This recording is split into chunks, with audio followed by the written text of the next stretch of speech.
I'm Quinn, and I'm 28. My broken arm is throbbing as I sit in this hospital bed, but the pain in my chest is worse because my husband just told me I'm a drama queen, that I must have tripped down our stairs, that his precious mother would never hurt a fly, let alone push someone. Where are you watching from today? Drop your location in the comments below and hit that like and subscribe button if you've ever felt completely alone in your own home. You'll definitely want to stick around for what happened next. I should have known this moment would come. From the day I married David 3 years ago, his mother Rose made it crystal clear that I was the woman who stole her baby boy. Not his wife, not his partner, the thief. The first time I met Rose, she looked me up and down like I was something she'd scrape off her shoe. "So you're the one," she said, not even bothering to shake my hand. David laughed nervously and said she was just protective. Protective, right. At our engagement party, Rose cornered me in the kitchen. "David could have had anyone," she whispered, her smile never wavering. "I just want you to know that."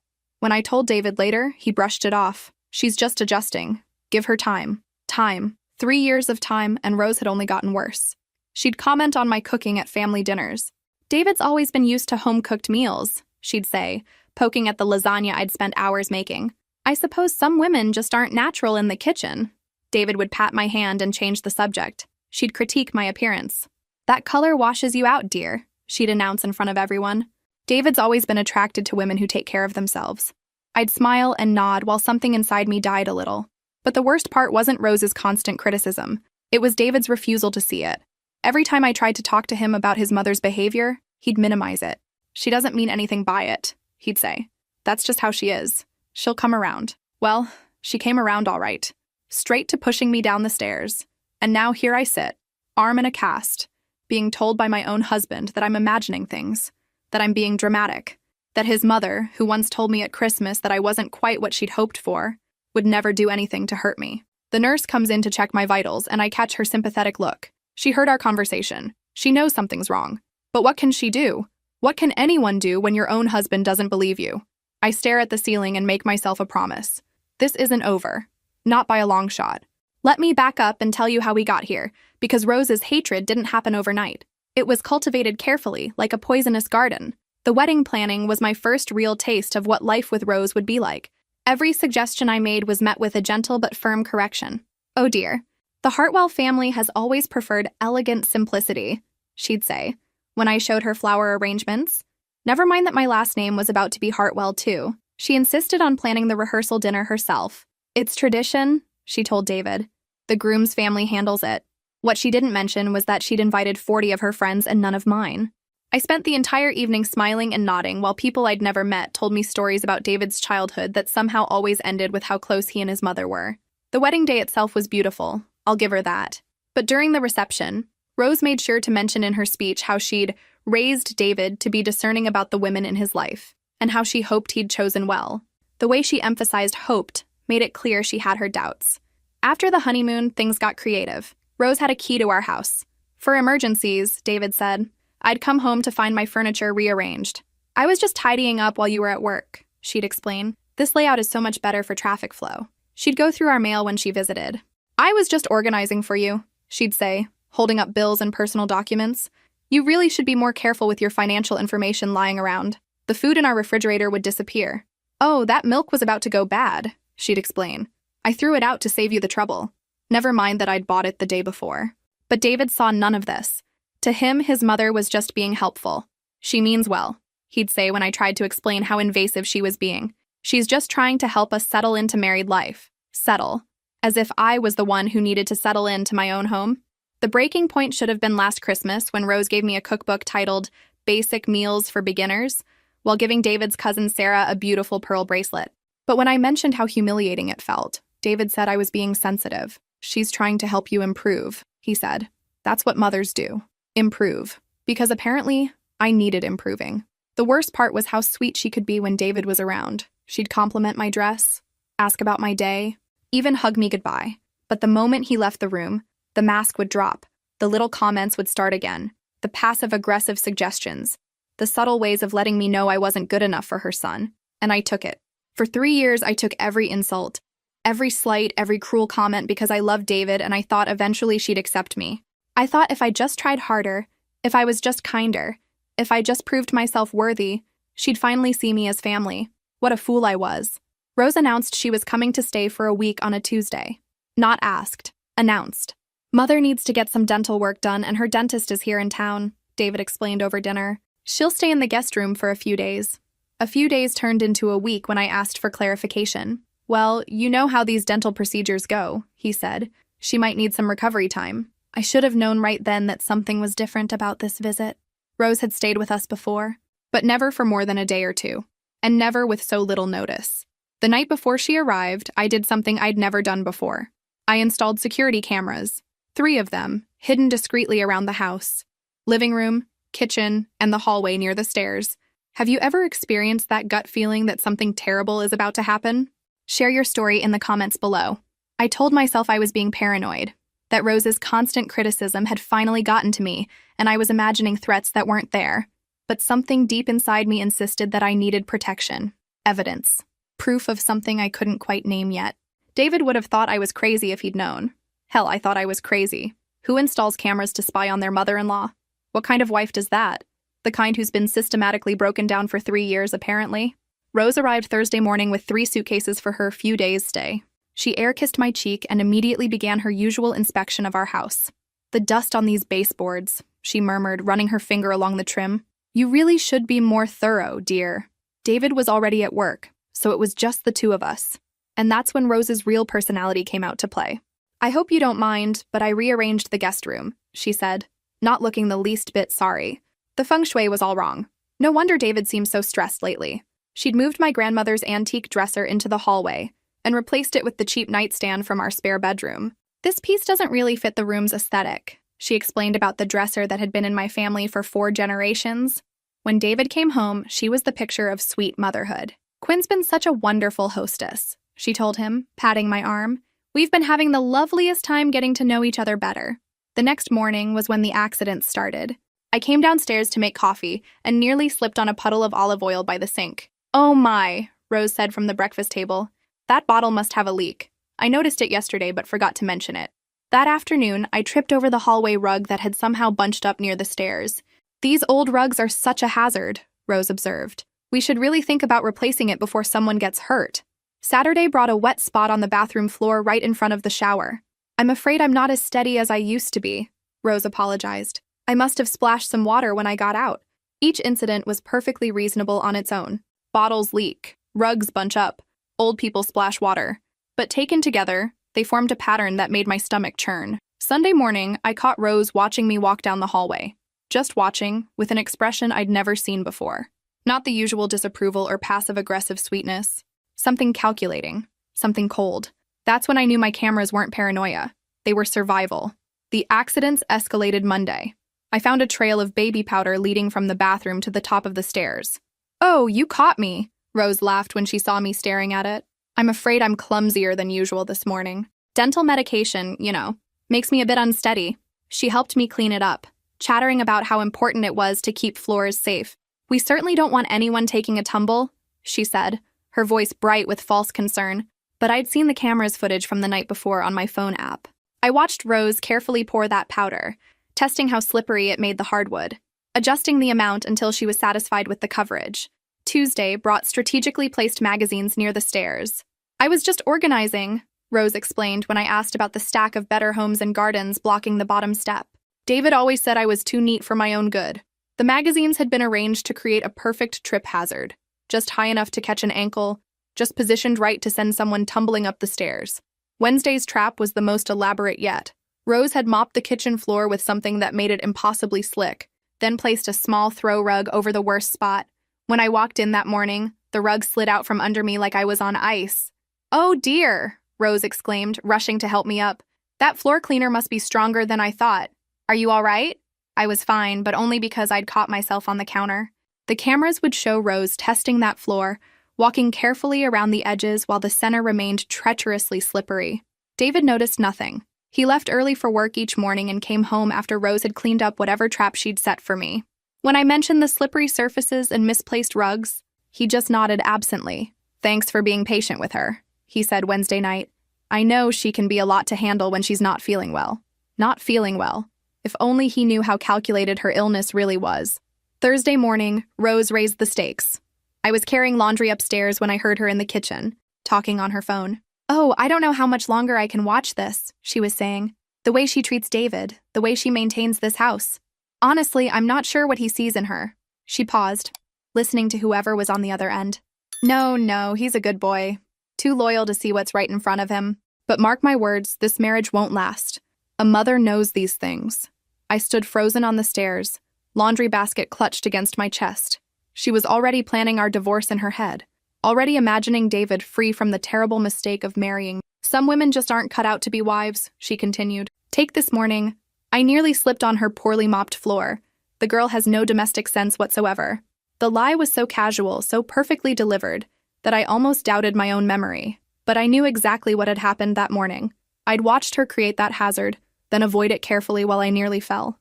That afternoon, Rose seemed almost giddy. She hummed while she cooked dinner, smiled when she talked to David, and even complimented my hair. But every few minutes, I caught her looking at me with those cold, calculating eyes. She was planning something big. I could feel it. Friday afternoon, Rose struck. I was coming down the stairs with a load of David's dry cleaning when I felt hands on my back. Not a push, exactly. More like a firm guidance toward momentum I already had. But the result was the same. I tumbled down 8 steps, my arm taking the brunt of the impact against the banister. The snap was audible. Sharp, final, unmistakable. "Oh my God! Quinn!" Rose's voice was pure panic as she rushed down to me. "What happened? Are you all right?" I lay there, arm bent at an impossible angle, trying to process what had just occurred. The pain was incredible, but the shock was worse. She'd actually done it. She'd actually pushed me. I think my arm is broken," I managed to say. Rose was immediately on her phone, calling 911, her voice shaking with what sounded like genuine concern. "Yes, we need an ambulance. My daughter-in-law fell down the stairs. Yes, she's conscious, but her arm, daughter-in-law." The word almost made me laugh through the pain. 3 years of making it clear I wasn't family, and now I was her daughter-in-law. By the time David arrived at the hospital, Rose had perfected her story. She'd been in the kitchen when she heard the crash. She'd found me at the bottom of the stairs. She had no idea what had happened. "Doctor, Quinn's been having some balance issues lately," she told the emergency room physician while I lay there getting x-rays. "I've been worried about her. She seems so stressed, so distracted." Balance issues. Stressed. Distracted. Each word was a nail in the coffin of my credibility. When David finally got to see me, his face was tight with worry. But not the kind of worry I expected. Not the worry of a husband whose wife had been hurt. Something else. Something that made my stomach clench. "What happened?" he asked quietly. I told him the truth. About the accidents all week. About Rose's increasingly dangerous traps. About feeling hands on my back as I fell. David's expression went from concern to something like disappointment. "Quinn, she's a 65-year-old woman with arthritis. You think she pushed you down the stairs?" "I know she pushed me. You were carrying dry cleaning. Your hands were full. You probably just lost your balance." "David, she's been setting traps all week. The oil on the kitchen floor, the powder on the stairs, the magazines." "Stop." His voice was firm. "Just stop. I know you and Mom have had your differences, but accusing her of trying to hurt you? That's too far." I stared at him. This man I'd loved enough to marry, and realized he would never believe me. Not about this. Not about anything that painted his precious mother in a bad light. "She did this to me," I said quietly. "Mom said you've been stressed lately. Maybe we should look into some counseling or, for me, you think I need counseling? I think you need help dealing with whatever is making you paranoid enough to think my mother tried to kill you." Paranoid. There was the word I'd been dreading. The word that would explain away everything I'd experienced for 3 years. Quinn's just paranoid. Quinn's just dramatic. Quinn just can't handle the pressure of being a Hartwell. As they wheeled me to surgery to set my arm, I made myself a promise. Rose wanted a war? She'd get one. But she'd picked the wrong target this time. I had those cameras, and everything Rose had done was recorded. 1 week earlier, I'd made the decision that would save my sanity. David had just gotten off the phone with Rose about her upcoming visit, and something in his tone made my skin crawl. Not just the usual deference he showed his mother, but something almost conspiratorial. "She's really looking forward to staying with us," he'd said, but his eyes wouldn't meet mine. "It'll be nice to have some family time." Family time. Like I wasn't family. That night, after David fell asleep, I lay awake thinking about the strange pattern of Rose's visits. How things in our house would be moved. How accidents seemed to happen more frequently when she was around. How I'd feel constantly off balance and clumsy during her stays. At 2 a.m., I gave up on sleep and went to my laptop. The security camera website was surprisingly easy to navigate.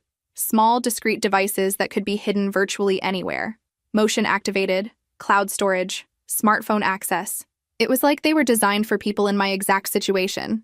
I ordered 3 cameras with overnight shipping. The next day, while David was at work, I installed them. One in the corner of the living room, disguised as a decorative bookend. One in the kitchen, tucked behind a ceramic canisters I never used. And one in the hallway, positioned to capture the entire staircase. I told myself I was being ridiculous, that I was letting 3 years of passive-aggressive comments turn me into some paranoid housewife. But my hands were steady as I positioned each camera, and I felt calmer than I had in months. That evening, I tested the system on my phone. Perfect angles, clear picture quality, audio that picked up conversations from across the room. "What are you looking at?" David asked, finding me in the bedroom with my phone. "Just reading the news." I lied, quickly closing the app. "You know how addictive social media can be." He kissed my forehead. "Don't stay up too late scrolling." If only he knew what I'd really been scrolling through. Over the next few days, I reviewed the footage obsessively. Our normal evening routines, the mail carrier's delivery, David making coffee in the morning, nothing suspicious, nothing threatening. I almost convinced myself I'd wasted money on an elaborate delusion. Then Rose arrived and everything changed. The first day's footage was revealing enough. Rose systematically going through our house. Not just the guest room she'd be staying in, but everywhere. Opening drawers, checking closets, even reading mail on David's desk. The second day showed her testing the olive oil spill in the kitchen, pouring it carefully, walking around it, then positioning herself at the breakfast table with perfect sightlines to watch me nearly fall. By the time she pushed me down those stairs, I had a full week of evidence. Rose planning each trap, testing each hazard, watching each near miss with satisfaction. But the most damning footage wasn't of her sabotage. It was of her practicing her concerned mother-in-law routine, standing in our hallway, working on her facial expressions, testing different versions of "Oh my God, Quinn," until she found the right tone of shock and worry. She'd planned everything, every accident, every near miss, even my actual fall. And now I had proof. As I lay in that hospital bed with my arm in a cast, listening to David tell me I was paranoid, I felt something I hadn't felt in 3 years of marriage. Power. Rose had underestimated me. She'd assumed I was the same broken-down woman she'd spent 3 years grinding into submission. She thought I'd simply accept whatever story she fed everyone and quietly disappear from David's life. She was wrong. I had her on camera, and she had no idea. The war was about to begin. The day after my fall, I spent locked in our bedroom like some kind of wounded animal.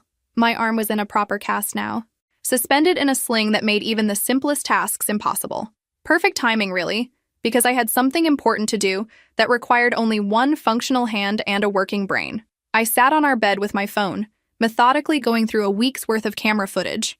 Every trap Rose had set, every calculation she'd made, every moment of pure, calculated malice. The woman was thorough, I'll give her that. She'd tested each hazard multiple times, adjusting placement and timing like some deranged interior designer. When she poured that olive oil by the sink, she'd actually walked around it several times to make sure the slick spot was positioned exactly where I'd step when reaching for my morning coffee mug. And the powder at the top of the stairs? She'd spent 20 minutes getting the distribution just right. Not too much that it would be obvious, not too little that it wouldn't work. Just enough to send someone tumbling if they hit it at the wrong angle. But watching her practice her concerned mother-in-law routine was what really got to me. Standing in our hallway, perfecting her shocked expression, rehearsing different versions of "Oh my God, Quinn," like she was auditioning for a community theater production of How to Fake Grief. The woman had missed her calling. Hollywood could have used that kind of dedication to character development. I saved every incriminating video to my phone, backed them up to 3 different cloud services, and sent copies to my personal email account. Rose thought she was clever, but she'd forgotten one crucial detail. I worked in marketing. I understood the value of documentation. Meanwhile, downstairs, Rose was having the time of her life. "Oh, Quinn, darling," she called up the stairs around noon, her voice dripping with false sympathy. "I made some soup, but I suppose you can't manage the stairs yet, can you? Poor thing." I could hear her moving around the kitchen, opening and closing cabinets with unnecessary force, making herself at home in a way that made my skin crawl. "David, sweetheart, your wife seems to be having a difficult time adjusting," she said when he called to check on me. I could hear his voice through the phone, asking how I was doing. "Oh, you know how it is. Some people handle adversity better than others. She's just delicate." Delicate, right. The woman who'd systematically terrorized me for a week was calling me delicate. Around 2 o'clock, she got bolder. "You know, Quinn," she called up again, I've been thinking about what happened yesterday. It's really quite concerning how accident-prone you've become. Maybe you should see someone about your balance issues. David's so worried about you. Balance issues. The same lie she told the hospital staff now being woven into family lore. I mean, first all those little slips and trips this week and now falling down the stairs? That's not normal for a healthy young woman. There might be something medically wrong. Something medically wrong. With me, of course. Not with the woman who'd been booby-trapping our house like she was setting up some twisted version of Home Alone. Of course, I suppose there are other explanations, she continued, her voice getting louder. Stress can do terrible things to a person. Make them clumsy, make them paranoid, make them imagine things that aren't really there. I lay there listening to her systematically destroy my credibility with an audience of no one, and I had to admire her commitment to the performance. Even when she thought I couldn't hear her, she was staying in character. But the real show started around 4 o'clock. Poor David, she said, apparently talking to herself as she puttered around downstairs. Working so hard to build a life with someone who can't even walk downstairs without injuring herself. And now she'll be even more useless than before. Useless. There it was. The word she'd been dancing around for 3 years. I mean, what kind of wife can't cook for her husband? Can't clean her own house? Can't even get dressed without help? That cast is going to be on for weeks. She was warming up now, her voice getting stronger, more confident. David deserves so much better than this. A woman who can actually take care of him. Someone who doesn't turn every family gathering into a medical emergency. Someone who doesn't make him choose between his wife and his mother. Someone who doesn't exist, I thought, but didn't say. Honestly, I don't know how much longer he can be expected to put up with this kind of behavior. First she's rude to me, then she's paranoid about imaginary accidents, now she's helpless as a baby. What's next? What's next, Rose, is justice. But you're going to have to wait for it. I spent the rest of the afternoon listening to her monologue about my failures as a wife, daughter-in-law, and human being. By the time David came home, she'd worked herself into quite a state of righteous indignation on his behalf. How is she? I heard him ask. Oh, you know, feeling sorry for herself. I tried to help, but she just wants to hide in that bedroom. I'm worried about her mental state, honestly. Mental state. Until another piece of the puzzle clicking into place. Maybe we should look into getting her some professional help, Rose continued. I mean, all these accidents and now these wild accusations about me trying to hurt her? That's not normal thinking, David. Professional help. Translation, let's get Quinn committed so she stops being inconvenient. I rolled over and closed my eyes, listening to my husband and his mother discuss my supposed psychological problems like I was a misbehaving pet. Tomorrow, Rose's relatives would arrive for their visit.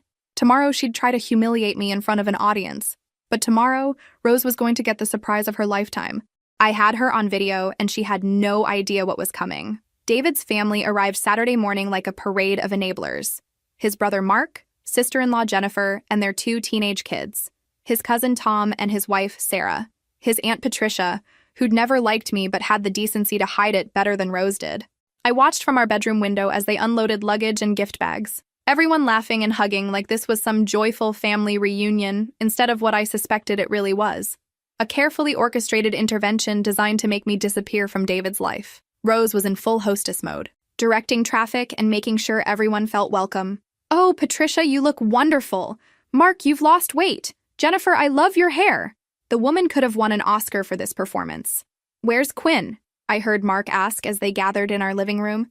Resting, Rose said with just the right amount of concern. Poor thing took quite a tumble yesterday. Broke her arm. She's been having some balance issues lately. Balance issues. Already working that story into the family narrative. That's terrible, Jennifer said. Is she okay? Physically, she'll be fine, Rose replied, and I could practically hear the meaningful pause. But I'm concerned about her mentally. She's been under a lot of stress lately. Very anxious. Very unstable. Unstable. Another lovely addition to my growing psychiatric profile. I listened to them settle in downstairs, catching up on family news, discussing work and kids and vacation plans. Normal people having normal conversations while I sat upstairs like some kind of pariah, nursing both a broken arm and a broken marriage. Around 11, David appeared in our bedroom doorway. How are you feeling? He asked, though his tone suggested he was asking out of obligation rather than genuine concern. Like I was pushed down the stairs by your mother, I replied, which earned me the long-suffering sigh I'd come to know so well. Quinn, please, not today. Everyone's here to visit Mom, and I'd really prefer if we could just have a nice family lunch without any drama. Drama. Because defending yourself against assault is dramatic. Your family doesn't even like me, David. They never have. Why would you want me there? That's not true. They're just protective of Mom. And after what you accused her of yesterday, they're concerned. Concerned. Right. Concerned that their family matriarch had been caught red-handed trying to murder her daughter-in-law, or concerned that I might have the audacity to mention it again. They think you need help, David continued. Professional help. And honestly, after yesterday, I'm starting to think they might be right. Professional help. There it was again. The solution to the Rose problem. Institutionalize Quinn. So you want me to come downstairs, smile and nod while your family discusses my mental health issues, and pretend everything is fine? I want you to be part of this family instead of hiding in our bedroom like a sulky teenager. Sulky teenager. Apparently, that's what they called attempted murder victims in David's family. Fine, I said, getting up from the bed and adjusting my sling. I'll come down for lunch, but I'm not pretending anything. David looked relieved.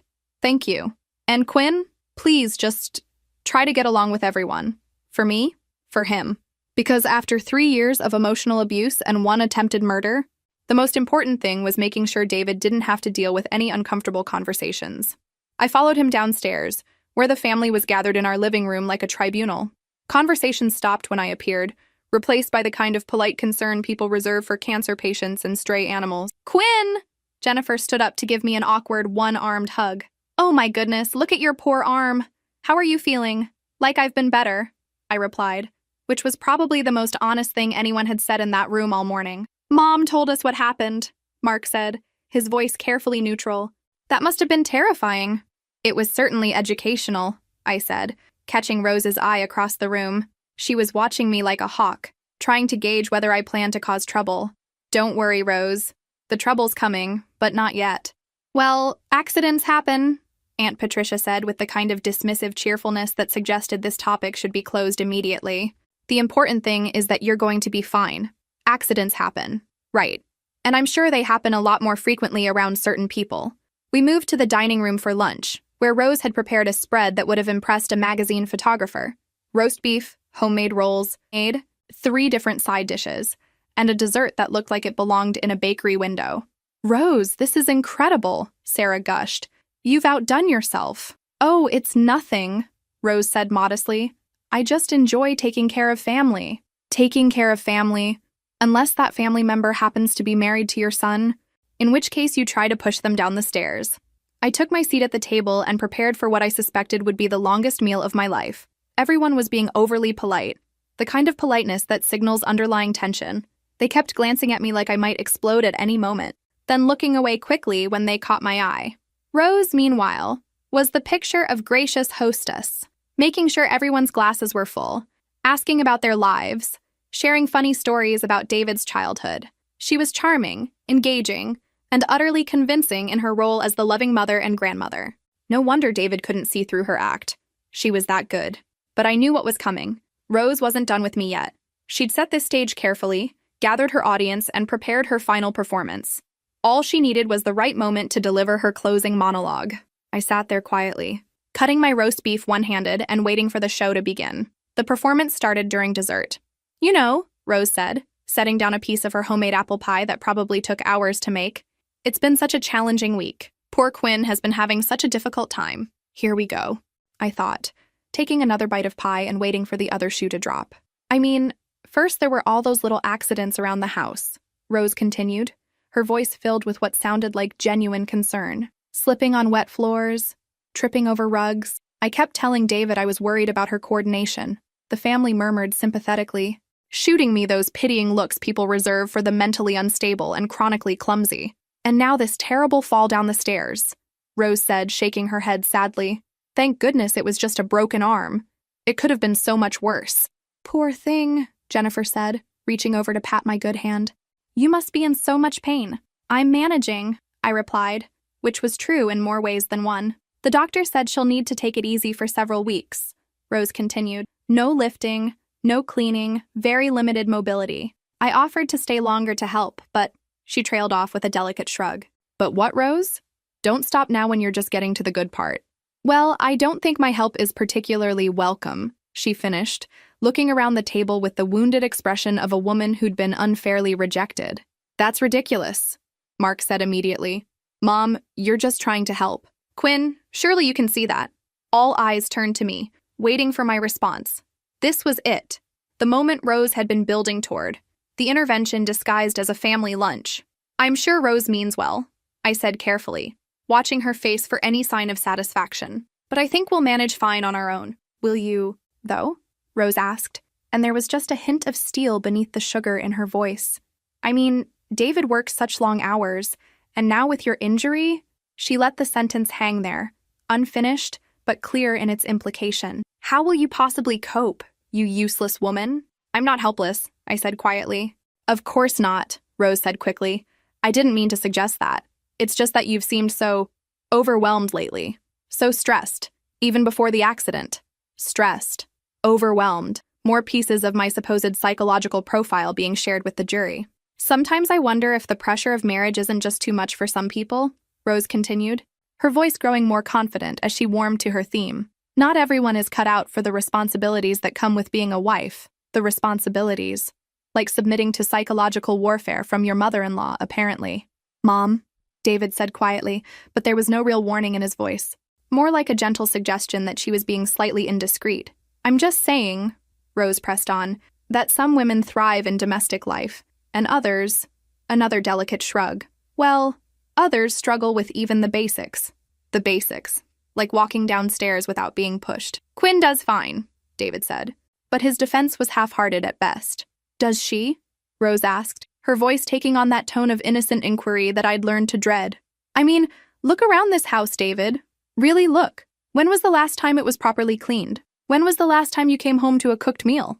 I felt the family's attention shift, their eyes scanning our dining room for signs of domestic failure. Rose had them exactly where she wanted them. And now, with this injury, she can't even take care of basic household tasks. She can't cook, can't clean, can't do laundry. What exactly can she contribute? What exactly can she contribute? Can she— The question hung in the air like poisonous gas. "That's enough," David said.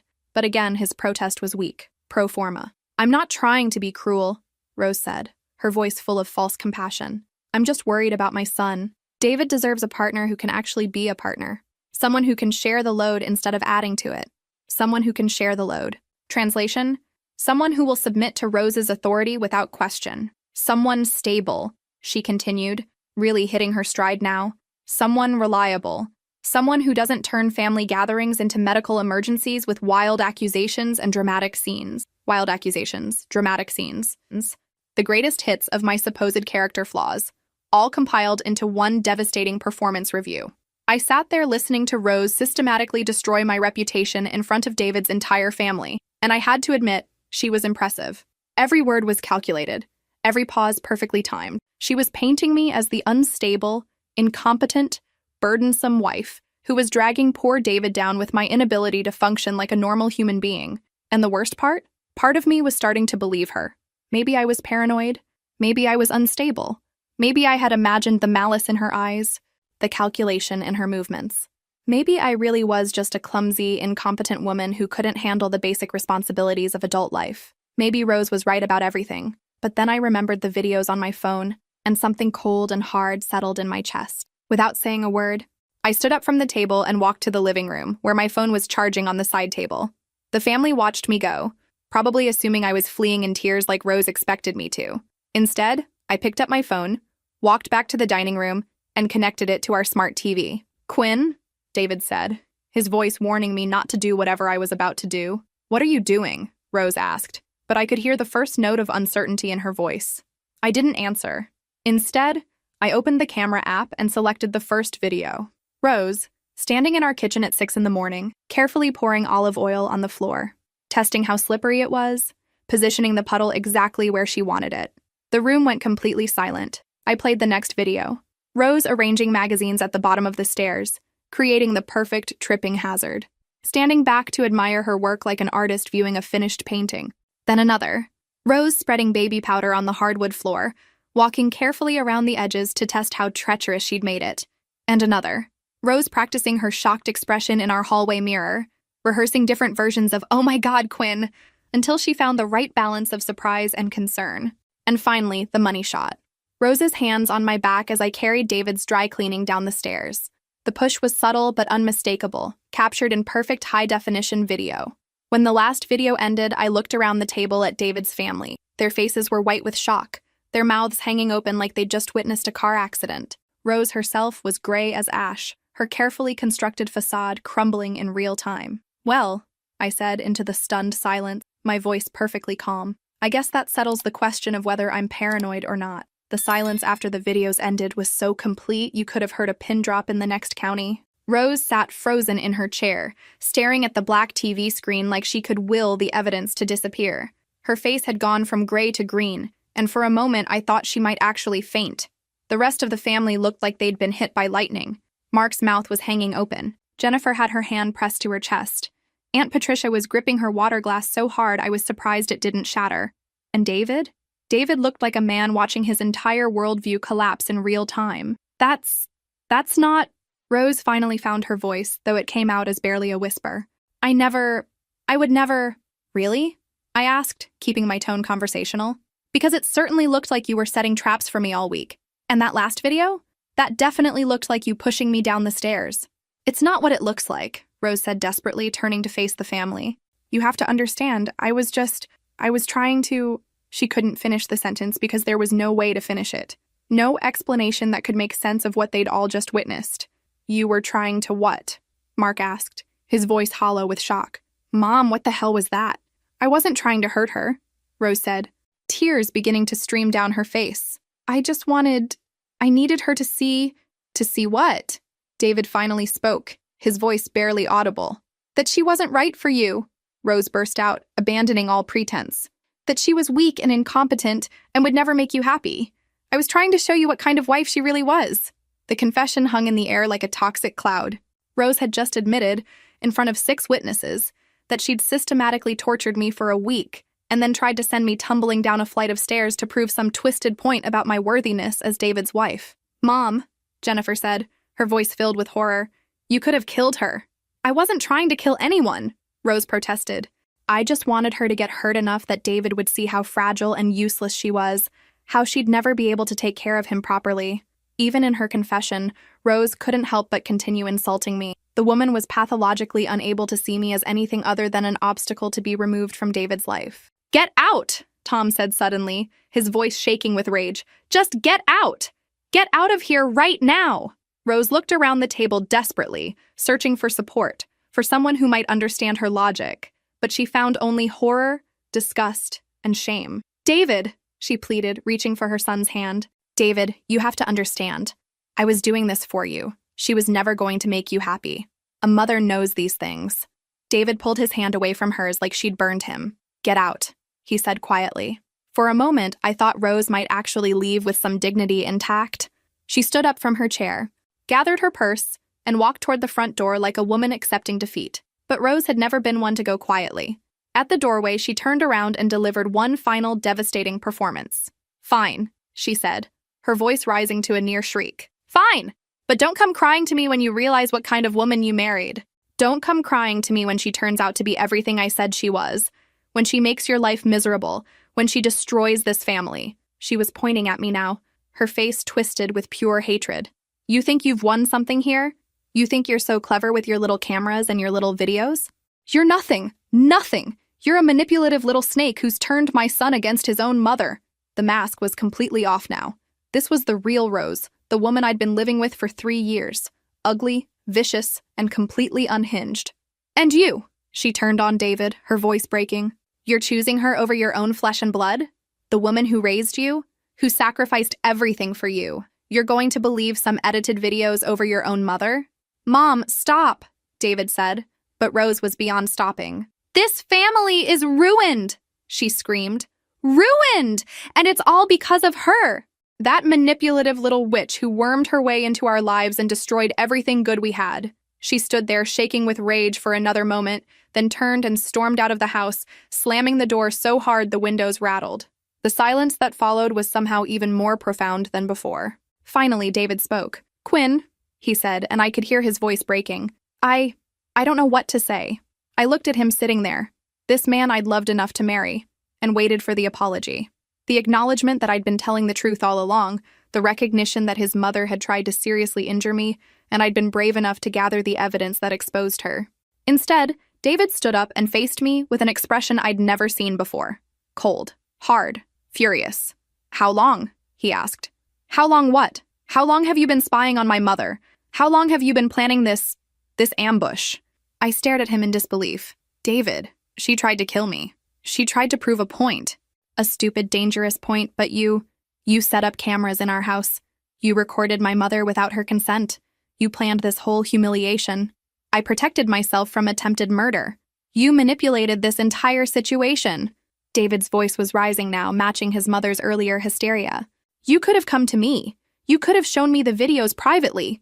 Instead, you chose to humiliate my mother in front of the entire family." I looked around the table at David's relatives, expecting someone to speak up, to point out the insanity of what he was saying. But they were all staring at their plates, clearly uncomfortable with the confrontation. "Your mother spent a week trying to seriously injure me," I said slowly. "And you're angry that I exposed her publicly?"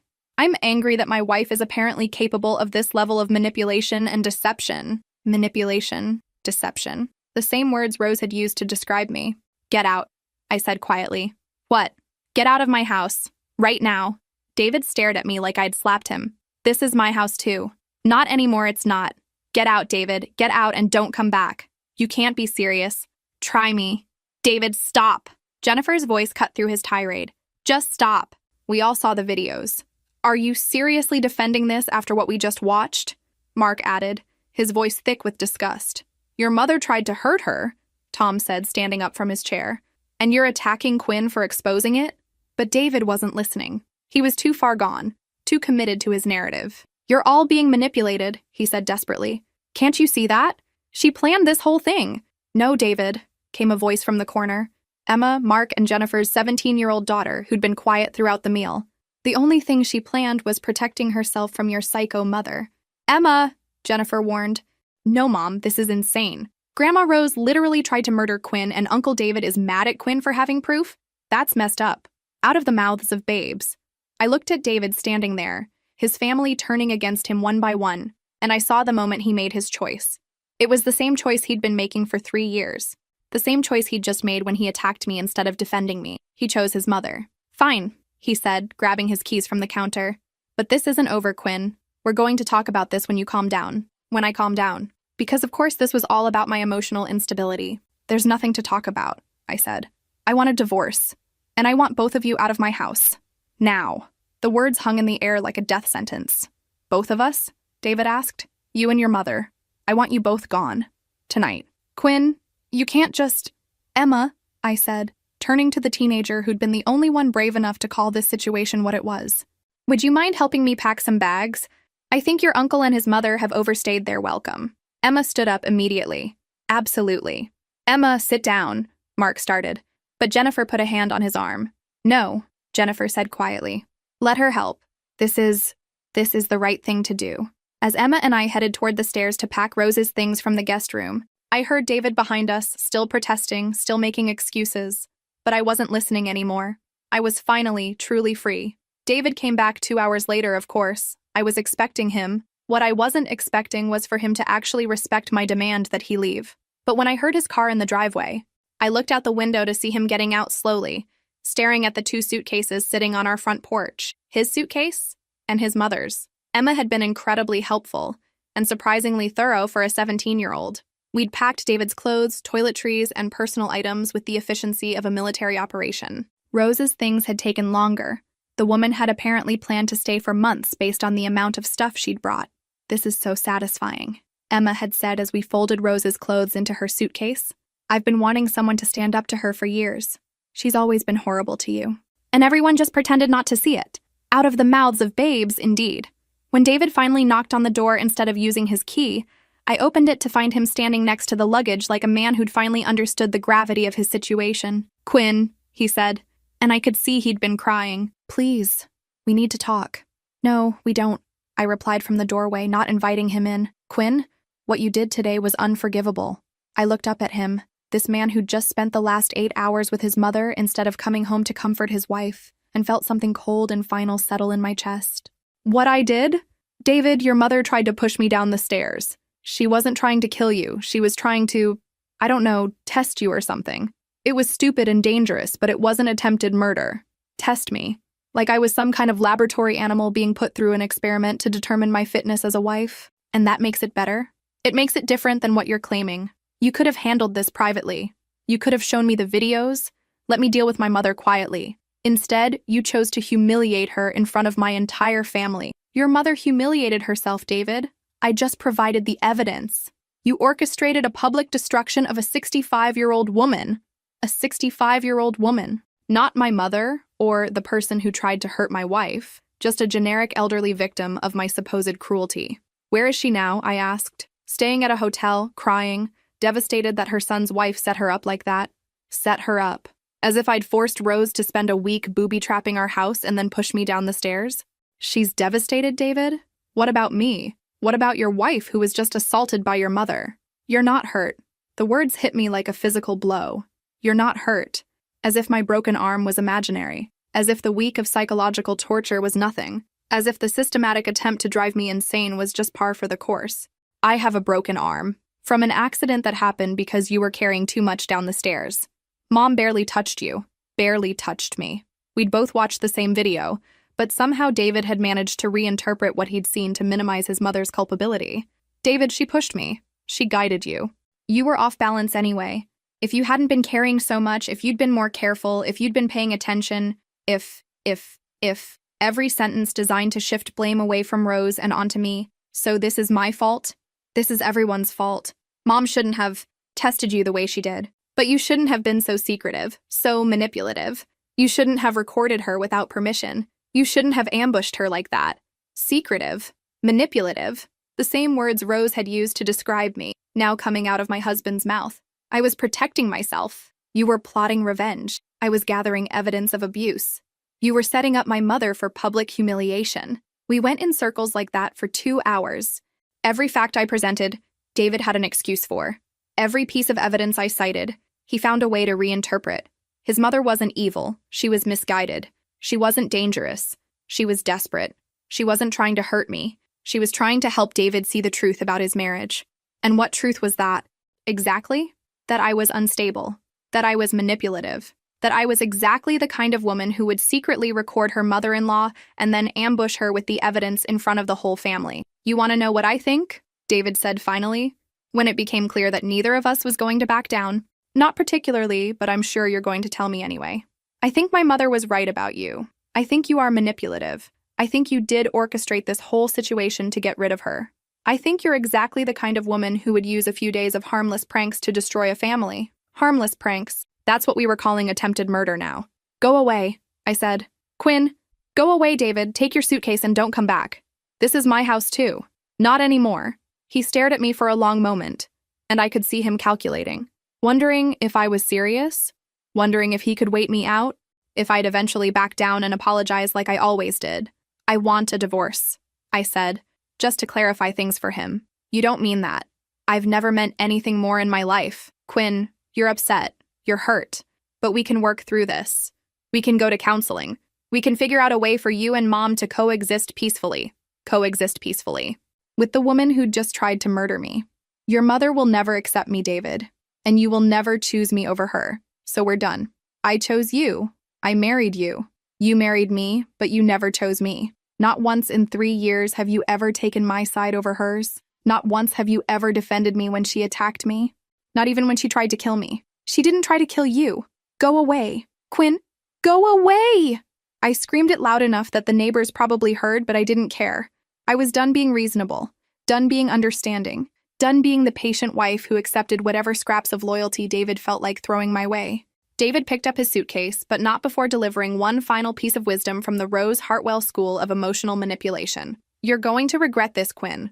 You're going to realize that you destroyed a good marriage over a few harmless pranks. And when you do, don't expect me to take you back. A few harmless pranks. Right. I closed the door and watched through the window as he loaded both suitcases into his car and drove away. The next morning, I called a lawyer. The morning after that, David received divorce papers. He called 17 times that day. I didn't answer once, because I'd finally learned the most important lesson Rose had spent 3 years trying to teach me. Some people will never see you as worthy of love and respect, no matter what you do. And when those people happen to be your husband and his mother, your only choice is to walk away. So I did. 3 months later, David was singing a different tune. Quinn, please, we can work this out. We don't need lawyers. We don't need to make this ugly. We were sitting in my attorney's conference room, where David had been forced to confront the reality of what a divorce was actually going to cost him. Turns out, when your wife has video evidence of your mother attempting assault, and when you spent 3 years financially intertwining your lives, the settlement negotiations don't exactly go in your favor. It's already ugly, David, I replied, not looking up from the papers my lawyer had spread across the table. It became ugly when your mother tried to push me down the stairs and you defended her for it. She's been seeing a therapist, he said desperately. She's working on her issues. She realizes she went too far. Too far. Not she realizes she committed assault, or she realizes she tried to seriously injure you. Just too far, like she'd been slightly rude at a dinner party. How nice for her, I said. I hope therapy helps her work through her homicidal tendencies. Quinn, Mr. Hartwell, my attorney interrupted. We're here to discuss the division of assets, not to relitigate your client's family dynamics. Shall we continue? The assets in question were substantial. More substantial than David had apparently realized when he'd stormed out of our house 3 months earlier. The house itself, which I'd helped purchase and decorate, the cars, including the one I drove daily, our joint savings account, which contained money I'd contributed equally, David's 401k, which had grown substantially during our marriage thanks to my income allowing him to maximize his contributions. On paper, it looked like a pretty straightforward 50-50 split, except for the Rose factor. Mrs. Hartwell, my lawyer said, would you like to explain your position regarding the assault charges? David went white. Assault charges? Your mother committed assault and battery, Mr. Hartwell. My lawyer explained patiently. We have video evidence. We have medical records documenting Mrs. Hartwell's injuries. We have multiple witnesses to your mother's confession. The district attorney is very interested in the case. You're pressing charges? David asked, turning to stare at me. I'm considering it, I replied. My lawyer thinks we have an excellent case. Apparently, setting traps to injure someone and then physically pushing them downstairs qualifies as criminal behavior. Who knew? Quinn, you can't. She's an old woman. She made a mistake. She's already suffered enough. She's suffered enough. The woman who'd terrorized me for a week and then tried to seriously injure me had suffered enough because her plan had been exposed. Here's what I'm thinking, I said, finally looking directly at David. I'm willing to not press charges against your mother.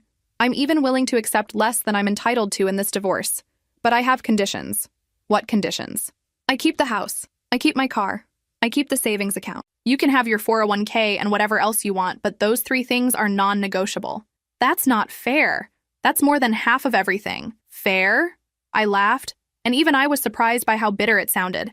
David, your mother spent a week trying to drive me insane and then pushed me down a flight of stairs. You not only defended her, you blame me for recording the evidence. And you think fair is giving you half of everything? The house is worth $300,000. Then you'd better hope your mother's freedom is worth more than that to you. We stared at each other across the conference table, and I could see David doing the math. The house, my car, and our savings account versus the cost of defending Rose against assault charges, the potential publicity, the impact on his career, the impact on Rose's life. You're blackmailing me. I'm offering you a choice, the same choice you offered me for 3 years. Accept what Rose dishes out, or face the consequences. This is revenge. This is justice. David's lawyer leaned over to whisper something in his ear, probably explaining exactly how criminal trials work, how expensive they are, and how likely it was that Rose would end up with a criminal record at age 65. Fine, David said finally.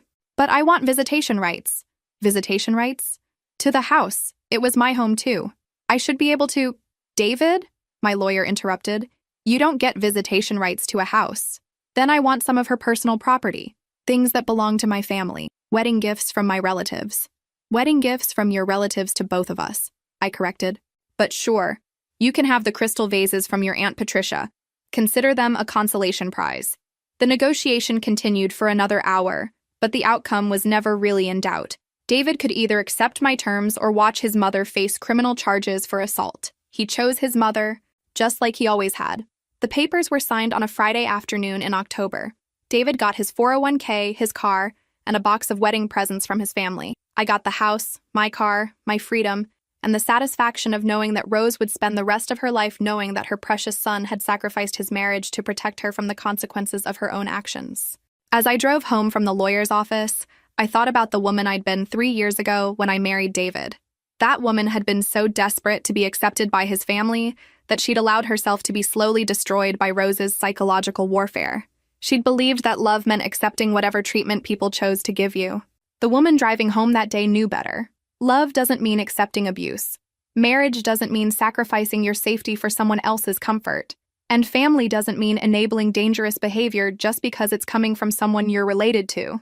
6 months later, I heard through mutual friends that David was living in his mother's basement, helping her pay the legal fees she'd racked up defending herself against the neighbors who'd heard about her little stair-pushing incident.